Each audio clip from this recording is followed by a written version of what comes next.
forest in the eastern mountains. And now, with the Chinese population exploding, even these areas are under attack.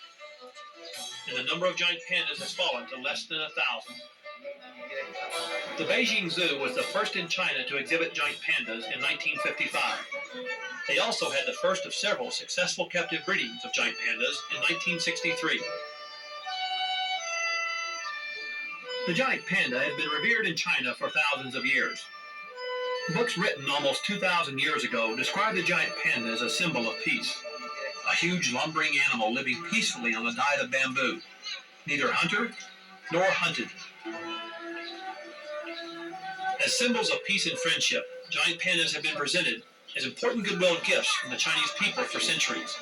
Most of the giant pandas in captivity outside of China were gifts from the people of China to leaders of other countries. Liu Yanhui and Ma Tao are two young men who were chosen from the many who applied to work with the giant pandas at the Beijing Zoo. We feel privileged to work with the giant pandas. They are not only very rare, they are loved by people all over the world.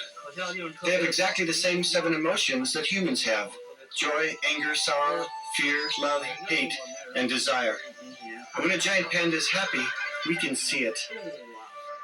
And when it is sad, we can see this too. I think this is because they seem so human to us, so very close.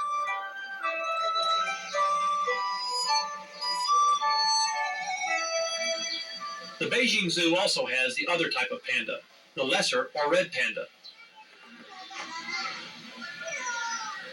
This animal shares several traits with the giant panda, but the question of how closely they're related is still being debated. Red pandas are also from China, but I got my best look at them at a place far away from their home, but very close to mine, at the Knoxville Zoo near my birthplace in Tennessee.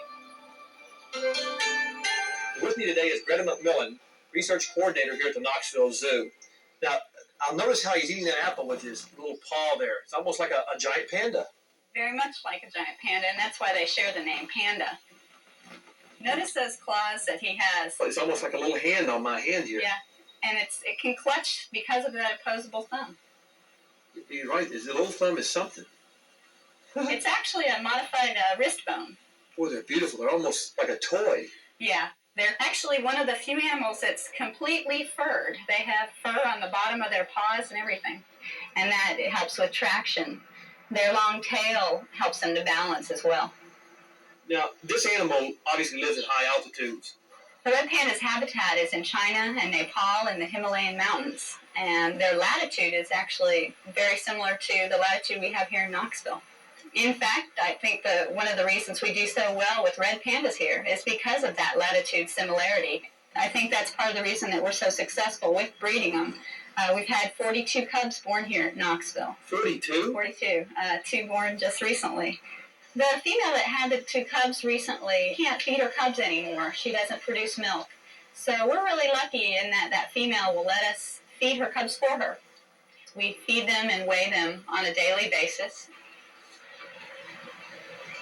Oh, they're so little. They are. They're just 2 days old. Can I give you one to hold while I weigh the other one? All right. So let me give you this guy. Oh. They're so little. Here they are. Jeepers. They squeak a little bit.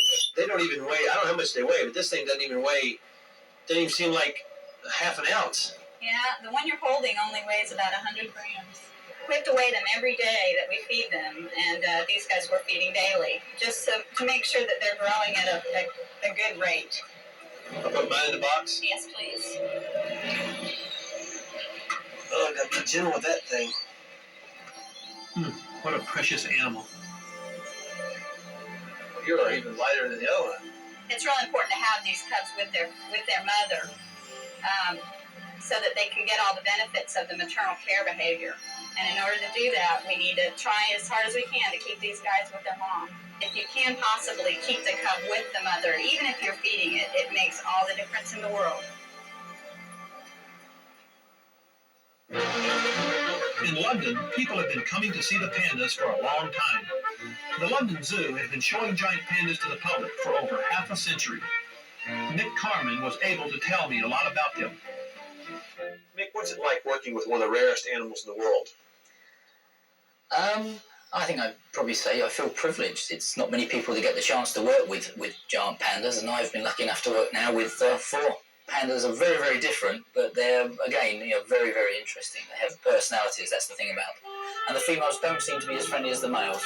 And I've spoken to colleagues who look after pandas in other zoos around the world, and it seems to be the males are the silly ones, and the females take life a bit more seriously. It's like it is in all life, isn't it? Well, more or less, yes.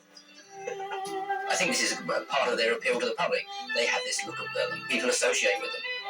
He's basically doing what pandas do best. He's playing to the public. The crowds have arrived, and he's just being a big softie. You can hear everything surrounding now. The chimps are going in the background. We've just opened to the public will come in.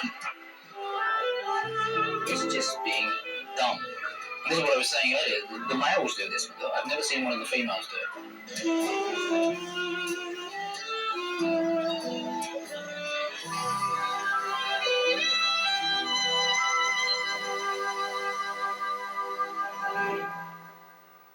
What do you think the panda is? Now we've heard it's not a raccoon. Some people say it's not a bear. What have they decided? At least here in London, what have they decided? I don't think anyone's decided. They're still talking about it, and I think even if the panda goes extinct, they'll still be talking about it. They'll be saying one day, what was the panda? Instead of, let's worry about saving the animal first before we worry about what it is. What do you think we can do to help save it? Pandas can be bred in captivity quite successfully, but you're not going to save them in captivity, that's for sure. The wild is the only place. That applies to 90% of animals.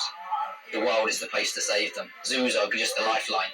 But I think that the zoos of the world, by exhibiting pandas in good conditions and showing the public what a beautiful animal and how they would be missed if they did go extinct.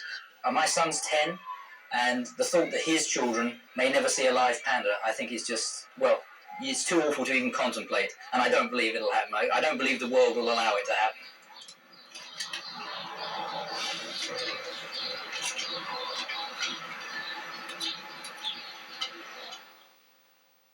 Not everyone agrees on the best way to save the giant panda. Our 3-month exhibition at the Columbus Zoo raised almost $500,000, all of it going directly to panda preserves in China, and it left untold numbers of people with a better understanding of the need to save the panda in all endangered wildlife. But some dedicated people now believe that the giant panda is so rare that it shouldn't be exhibited at all. Others believe that in order to save the giant panda, we must learn how to breed them in captivity. There are no easy answers. This active debate over how to save the panda is probably good. As a matter of fact, an aware and aroused public is not the problem. It might be the solution. We've got to succeed, or else all we'll have left of the giant panda, this rare, magnificent, wonderful animal, are going to be photographs in a book.